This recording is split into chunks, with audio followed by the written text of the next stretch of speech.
All right. Okay. Welcome, everybody. Thank you again for making time to be with us. Of course, me together with Professor decided to do this. She'll explain a little bit more the gist of why we're doing this.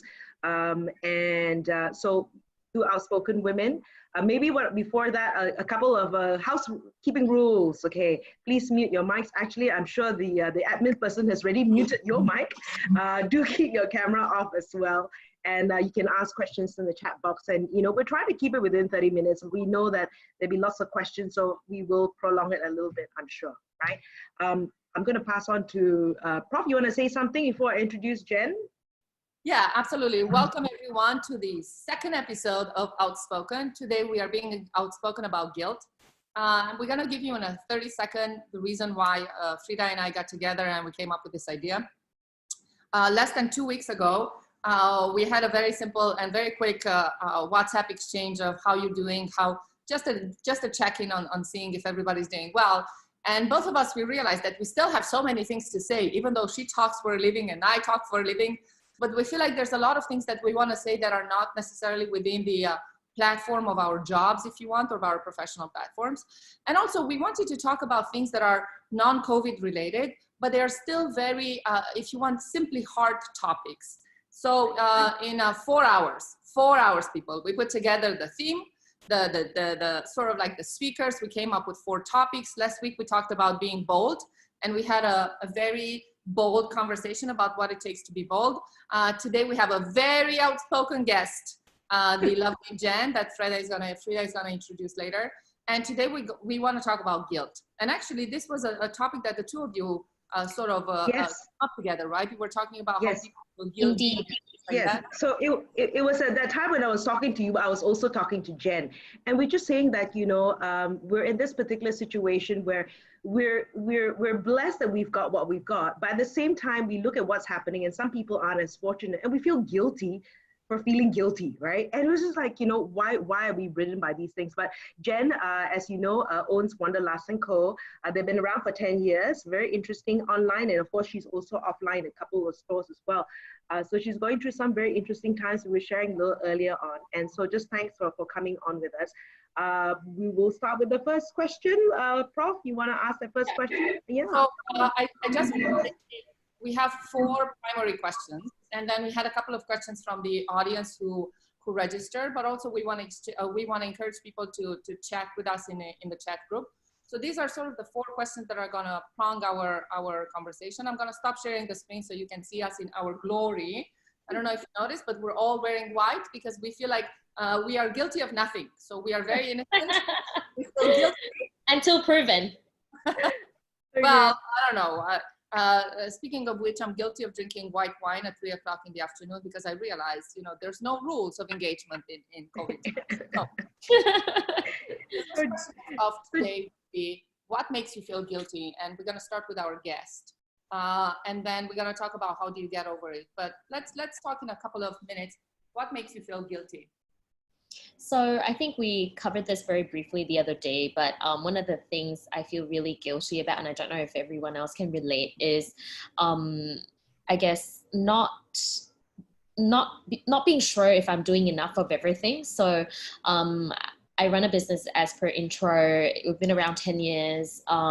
We are distributed across 400 countries. We ship every day online. And I have 2 young kids under the age of 3, been married for 8 years. So hopefully that's a sign of something. But then all together, despite all the praises or good things that people can say, at the end of the day, quite often we feel guilty. We feel guilty for all kinds of things. Am I doing enough as a mother? Am I doing enough as a wife? Am I doing enough as a boss? Am I doing enough for my business?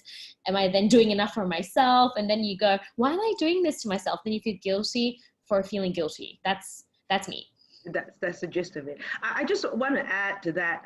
Maybe I'm a little bit older, that I have sort of clarified a couple of things, right? I think we've been sold on a couple of statements like, you can have it all, right? Yeah. And I believe you can have it all, but not at the same time. And that's the reality of life. And if you can come to terms with that there are certain life stages, and I understand as a business owner, you've got all these things going on.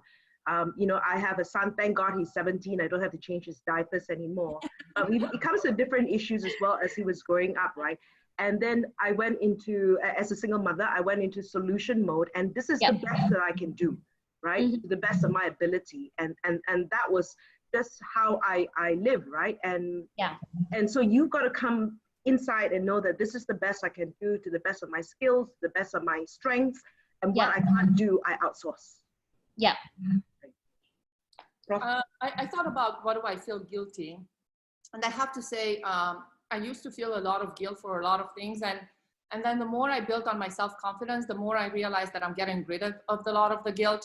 And I think in my case, I started thinking, why do I feel guilty about things? And I realized that the reason why I feel guilty, and actually I want to ask people maybe to comment in the chat about what do they feel guilty about, is I feel guilty when there's a difference between the expectations that I have from my environment, be that friends, family, people, and the things that I want to do. So I feel like a lot of the guilt is the pressure that I allow others to put on my shoulders, right? So it's not even that I don't blame anybody. I don't blame my family. I don't blame my friends. Right. I'm only saying that I allow that to happen. I allow the pressure, the exterior pressure to make me feel guilty. In my case, I feel guilty. I used to feel guilty, and I'm working on that. I feel guilty when I take time off. When I go into, and I'm going to talk about it in a second, when I go into guilty pleasures, if you want, and I'll talk about that in a second. But then I realized, and I had a very stupid observation. So one day I was desperate, looking at my phone that it only had 2% battery, and I was like negotiating with my phone and begging my phone to hold on there and give me a little bit more. And then obviously the phone is not a person, so it's not going to give you 110%. It's going to give you exactly 2% if that's what they have. And then I decided, okay, I have to plug in my phone and I have to wait until my phone recharges. And then I realized, oh my God, I have compassion for my phone, but I don't have compassion for myself. So if I need to recharge, I'm not going to give myself the time and the space to recharge, or I'm not going to do the same thing with others. So I started to realize, you know what? I should not feel guilty about the time that I need to recharge. I should not feel guilty for the time that I need to recover myself, because that's my charging station. If I allow my phone to charge because it needs to charge to function, then what? I'm actually reading a little bit of here. I feel guilty for taking time off, but I remind myself, this is what Michelle is telling us. I remind myself that resetting, rejuvenating, and recharging is necessary. Absolutely. If this one needs time to recharge, why are we different? Right. And tell me more about the guilty pleasures, Professor. So when I started sharing this on social media, I got a lot of comments saying, are you going to talk about guilty pleasures? So I started having a little bit of a banter with people who were talking about guilty pleasure, and I said, tell me what's a guilty pleasure for you. So one of my dear friends says that she used to be embarrassed about admitting that she likes, she enjoys Taylor Swift. And then I realized that I actually love Taylor Swift. I might not be her, posse, but I love Taylor Swift. And I asked her, why do you feel guilty about this? And she says, well, I'm a little bit worried about what other people think. Then I ask other people, what do you feel guilty about enjoying? And some of them says, well, one of my guilt pleasures is to watch the Kardashians or the Real Housewives, or one of my guilt pleasures is, being a couch potato, getting myself surrounded with like chips and ice cream and things like that. And then I feel guilty if somebody else finds out about it. This is the interesting thing, right? So it's again the projection that others have on you. So I decided that if it's a pleasure, you should not feel guilty about it. I mean, if it's illegal, yes, maybe. Right. But instead of calling instead of calling them guilty pleasures, why don't we call them comfort pleasures? I mean, if it gives you comfort to watch the Kardashians while digging into my favorite vegan ice cream, bucket. Has to be vegan. Bucket. One of the things is like something Michelle said about seasons in life as well, right? So the different seasons. When my son was younger, my priority was my son when he was younger. But this whole idea of scheduling fun, I schedule fun, right? And because I work hard, and a lot of times people don't schedule fun. And no, fun is, if I were to plan the year, I plan when my holidays are going to be for the year, and I put work into it, right? Of course, that has been thwarted, but never mind.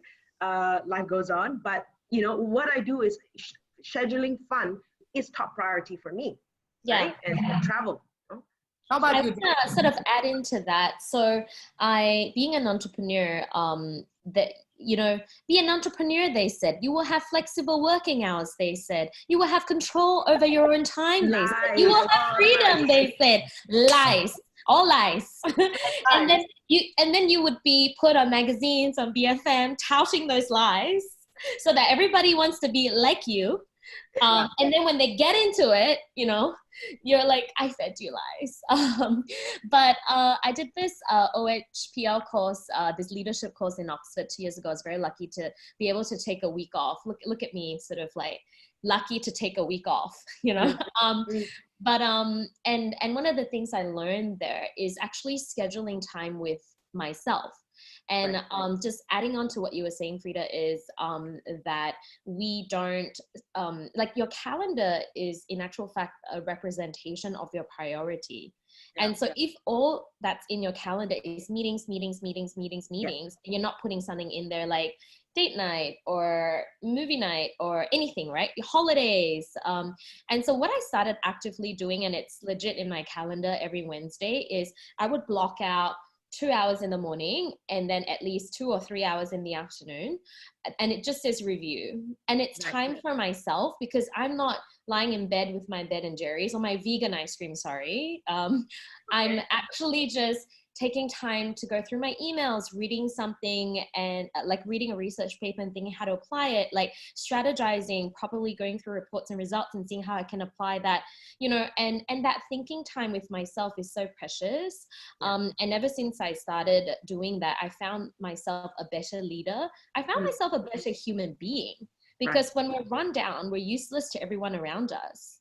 And sometimes about the things you feel guilty about, it's all about trial and error. If you just, if you feel bad about something and you kind of know it's not that bad, whether it's taking a break or taking time off, test a little bit of it in an incremental way, see for yourself how your life is better off or worse off, and then take it from there. Because I think not pushing yourself is also really important. We all have comfort zones. It's easy for someone who doesn't practice what you feel to say to you, do it this way instead. But it's another thing to also be kind to yourself and allow yourself progression out of that guilt, if that makes sense. Right. When I look at you guys, and I've interviewed a lot of entrepreneurs, and I really take my hat off, and I was like, can I do it? I don't know if I have the capacity and the because there's a lot of things that go on behind the scenes. So I hear the stories, right? The conversations that we have. I don't know if I want to, but so and then so what I do is I know that then we get into this comparison envy, right? This person's doing this, but there's a lot of that. I think that's where the guilt comes from. But so and so is like this, so and so is like this, and they say, why can't I be? I'm not geared that way. I'm not built that way, right? So understand what you are as well, and that will also eliminate some of the guilt. So one of the things that I feel like we're going into now is talking a little bit about what makes you feel less guilty. So when you go into this guilt trip, what do you do to get yourself out of it? Or what are some of the tools or advice you have for people to feel less guilty? And I see that we have a very chatty group. So I want to ask people in the audience to maybe tell us about what are some of the things that you do to feel less guilty. And I do want to say that there are some things that you should feel guilty about, right? And feeling guilty is a natural process of self-control and self-checking and self-improvement. So I don't think either of us are here preaching that you should never feel guilty about anything. But I think it's more of how do you take that feeling of feeling guilty? So I feel guilty a lot of the times for being too direct and being very harsh. It's part of my culture to be extremely direct. We never had enough time to sugarcoat things. We didn't have sugar. We grew up really poor, so I haven't sugarcoated anything. But actually, the second I raise my voice or I feel too abrupt, or I feel very guilty about it. So I do think that there's natural things that you will feel guilty about. But what are some of the tools that you use to feel less guilty when you do? Jenn. What do I do to feel a bit less guilty? Have conversation with strong women like you guys, you too. I would say reflect on, I know we were joking at the start when we were warming up saying that oftentimes people who end up in therapy go to therapy because their inner circle refuses to go to therapy. So someone else is refusing to deal with the problems that are obvious and repairing themselves or seeing themselves for the way they are, then we end up having to fix them. And I would say that I'm still on my journey, but I would really reflect on the cause of it, like what's making me feel guilty. So right now, for example, I know a lot of businesses are actually cutting costs because of COVID. And right now within my company, I haven't actually cut anyone's pay just yet. And yet when I'm asking people to do XYZ, and I know they're working outside of their office hours on their laptops at home, and some of them are facing a bit of difficulty, I feel guilty that I'm not doing enough. And then I stop and I ask myself, why am I feeling this way? Is it true that I haven't done enough? Or am I just feeling bad for everyone in general? Because like we were sharing at the beginning, Freda, like everyone's going through something at this point, right? Yes. And it's like the mask situation. You kind of have to put on your own mask in order to help yourself before you can help anyone else, right? So I would say the way I deal with it is to really spend some time with myself and understand why I'm feeling that way, and really what's the trigger point. Is it childhood? Is it something that's been ingrained in me, that's been passed to me because of a practice I've always observed culturally? Or is it something I want to take ownership of, meaning that it has, because you know, we have all these habits and behaviors and reactions that are ingrained in us from childhood, you know, or from our education systems. And that's not to say they're good or bad, but they are a certain way. And then you get to this point in your adulthood where you have to investigate for yourself if that's something you want to continue to carry on, or if you want to divert and try something else as a reaction or as a way of thinking. And I think that type of mindfulness and consciousness is so woke and so new age. And I would say that's the beginning point of figuring out what you need to continue to feel guilty for, because that sometimes it does exist for a reason, or what you can stop feeling guilty for. So I know it's a bit of a complex response, but that's kind of my take on it. Well, it's a complex question, right? Freda, how about you? And we have a lot of comments here. Do you mind if I read a couple of comments, or do you want to read a couple of comments?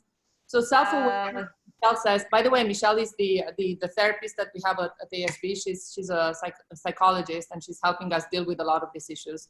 Self-awareness helps me with self-guilt. It's accepting myself for weaknesses, being authentic, don't lie to myself. Going through a comparison envy and wanting to come out of that intact.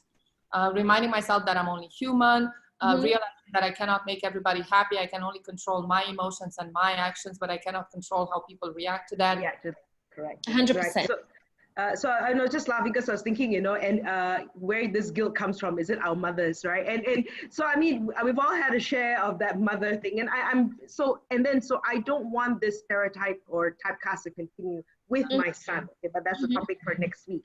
Yeah. But it's real. It's real, right? So just yesterday, I was having a conversation with someone, and she was going on and on about the refugees and everything. And I'm like, yes, I know the situation, and it was draining me. And I'm just saying, like, what can you do? What can I do, right? If I can't go on and be a frontliner to help, do they need money? And that's where I can come in, and that's within my control, right? I know there's so many people that you know, they're foreign workers, and I'll feel guilty because I don't have this issue. But what can you do with your resources? What can you do to help? Is it time? Is it money? What is within your control, right? And just know that is the best that you can do.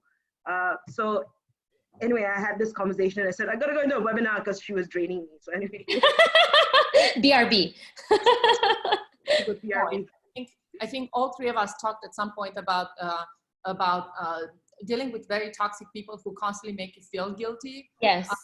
And then I think, Jenn, you used an example of one of your friends, and I have a similar example, but there's a lot of people who have a lot of toxicity, and they manage to make you feel guilty about various things. Yeah. So I shared a personal story with the ladies on our catch-up call yesterday, and I have a friend that I went to college with and then to university with, and we were super close. We lived together, and it got to a point where I realized I was giving constantly, and she was constantly making me feel bad about everything, to a point where I was in, I think, in my mid-20s at that time, 10 years ago now, but at that time she said to me, because I felt like she was draining me, and I started filtering through as and when we would meet up, and life gets in the way. I was starting my business, I was getting engaged, there was just so many things, I was moving countries, and she texted me and said, don't you miss being my friend? Don't you feel, it was just always something, it was just always constantly something. And I remember speaking to some other friends, and feeling so horrible. But at some point you have to, you do outgrow relationships. You know that the you today and the you 10 years ago and the you in 10 years from now, we're evolving as people. And, you know, I sure hope we are, you know, I sure hope that in 10 years from now, none of us remain the exact same in terms of, you know, our growth or our thinking or experiences. And if so, then why are we not allowing ourselves to outgrow certain people or certain habits, you know? And if so, and being okay with that, I suppose, whatever it may be. Right. In my case, what I realized for a long time, I got a lot of questions about my decisions of not having kids, which, by the way, I would never question somebody, why do you have kids or why don't you have kids? But I think because most of my entourage is women, and we were all pretty much the same age and going through the same experiences in life, I've got a lot of questions about, why don't you have kids? Like, don't you love kids? And by the way, that's the stupidest question to ask somebody who doesn't have kids. Like, yeah, I love kids, but you know, maybe that's not enough of a reason for me to have kids. Yeah. But what I realized is that actually, I think what happened is a lot of the friends that I would have these conversations with, when they would ask me, how come you don't have kids? They were actually, I think they felt like maybe sometimes some of my choices were projected on them, you know, like, if I have kids, what's wrong with the fact of having kids that you don't want to have them, right? And for a while, I sort of had a little bit of guilt over the fact that I don't want to have kids. And I kept asking, what's wrong with me? And then I realized, you know what? It's not that I don't love children, which I always did. It's the process of raising a child that doesn't really fit with the way I built my life, right? And then for a lot of times I had to have, and there was a lot of conversations about this. And I had to tell my friends, listen, your choice about having kids is wonderful. It fits with your narrative. My choice of not having kids fits with my narrative. Has nothing to do with me judging you, or you don't have to feel guilty about anything. I don't have to feel guilty about anything. It's fine. It's your choice. It's your narrative. We have some interesting questions in the room. How can you overcome learned guilt surrounding food and body image? And how can you be more self-confident or more confident in your self-worth? And then the second question, maybe Jenn, this is more for you. What do you do with guilt when you have a business partner and you want to start doing something else? So, Freda, do you want to talk first about the body image question? Okay, sure. You know, and this is something that, you know, the last book I wrote was called In Your Skin, and it was about people just being comfortable with who they are. Externally and also internally. I think we all face with that. Growing up, thank God it wasn't so much the social media then. It's now in my face all the time. But just reading, looking at magazines and all that, and it was something that was at the back of my mind that wasn't conscious. I don't think I was very worried about it, but maybe in the last 10 years, the demise of my marriage and all that, that really affected me. But at the same time, I then question myself, right? Is someone going to like me, or am I going to like myself for my external or for my internal? And I realized, okay, I do want to be fitter, right? I want to be fitter. So, but what did I do then? And what do I want to be fitter? And it wasn't weight loss. It was fitness, right? It was fitness. It was about feeling good inside, you know, that with exercise, you feel the endorphins, you feel all that. And I had a goal, which was to lose visceral fat, right? Which is dangerous for my health. Right? And along the way, weight loss and all that. So when I look at that question, and we're always imposed on this body image and food and all that, and Jenn, you can also chip in, you know, just ask yourself, you know, what coming back to what your value is and what your worth is, right? What is holding you back? And I actually sought out a coach, right? And it was in my subconscious that I was not good enough. And this was a realization that that was a false belief that only came about 10 years ago, right? And so you can pick up garbage along the way, right? It doesn't have to be a childhood thing. I don't think I had a traumatic childhood, but along the way you can pick up things like that. And so I had to get rid of that thinking of I'm not good enough. And once you've gotten rid of that, it really doesn't matter, right? Because you're always gonna, I always look at, oh, someone's got great long legs. Look, I'm never gonna have great long legs. Good for you, but I'm happy with who I am, right? Yeah. I think it's your happiness, your smile, your glow, your that's gonna be more important. That's gonna make you more beautiful than anything else. Yeah, I want to add something before we move to the second question. I went through a very interesting relationship with body image.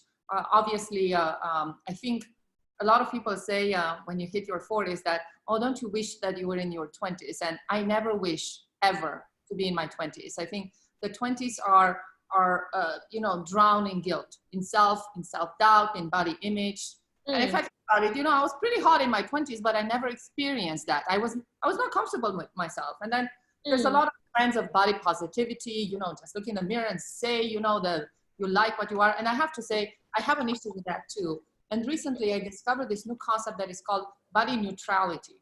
So I really don't want people to tell me, oh my God, you look so great, you lost weight.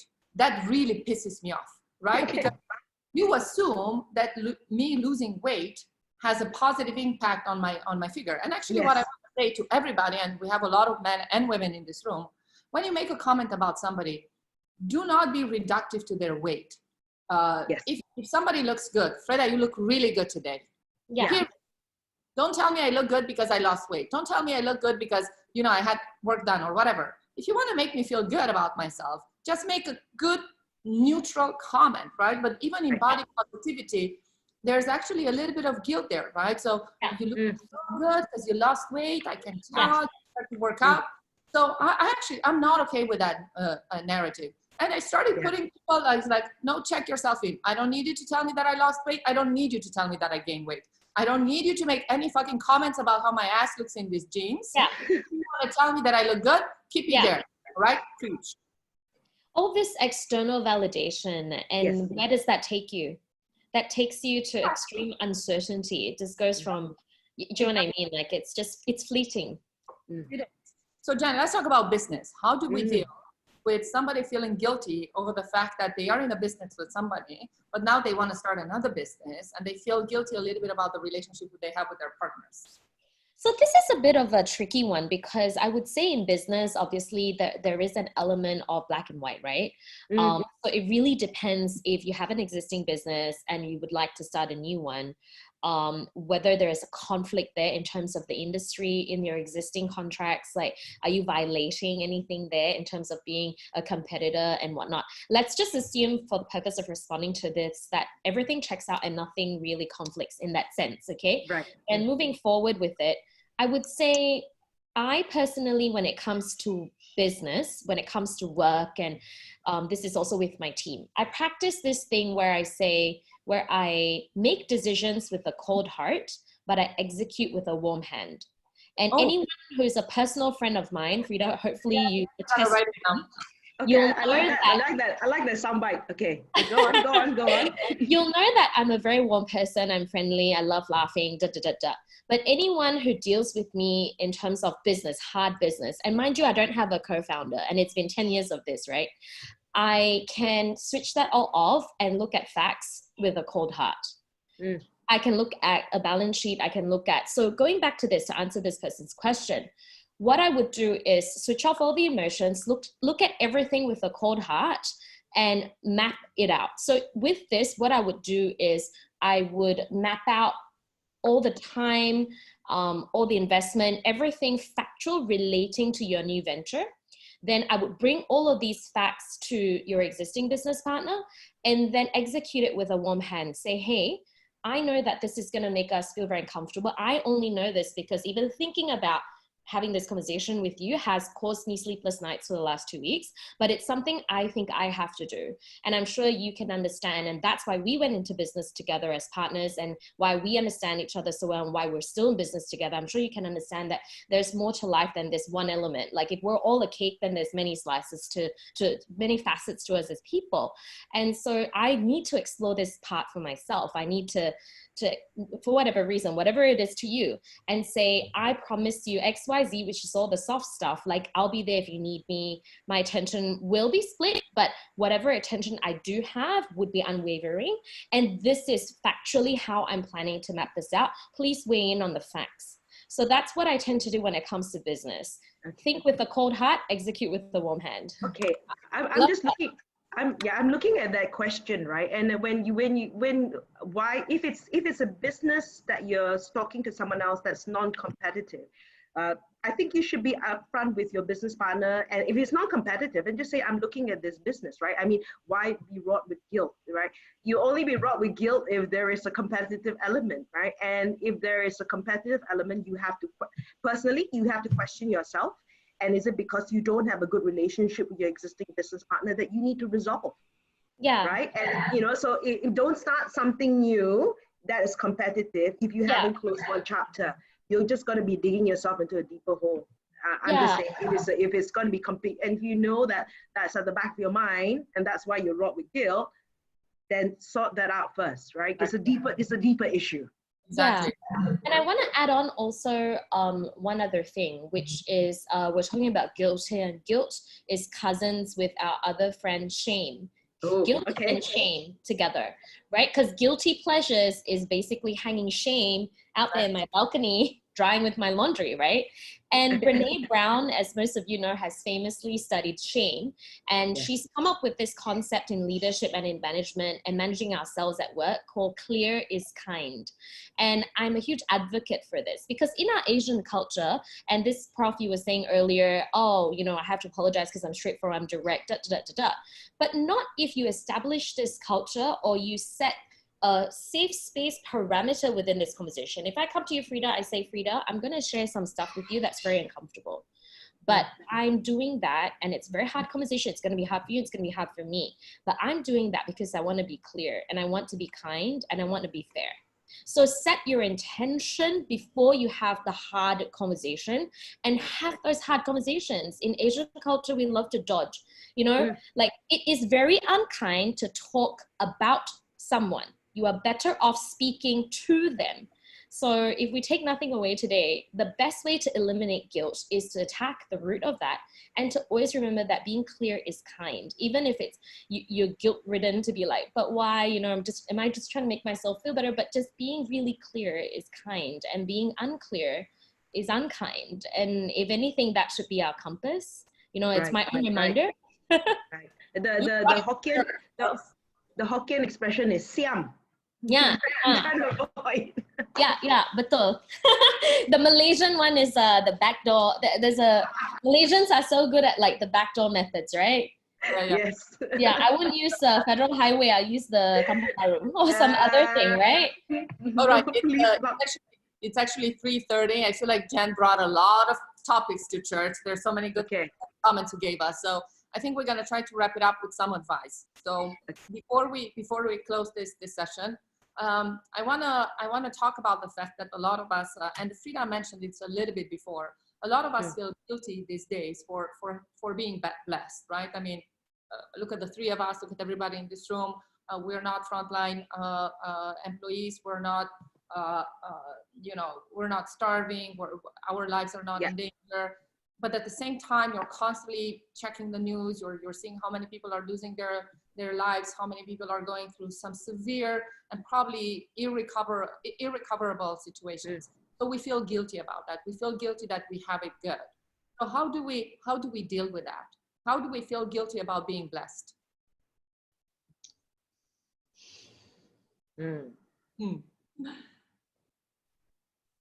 I would say that I think I read this somewhere, and it says you can't help everyone, but you can help someone, and make that enough.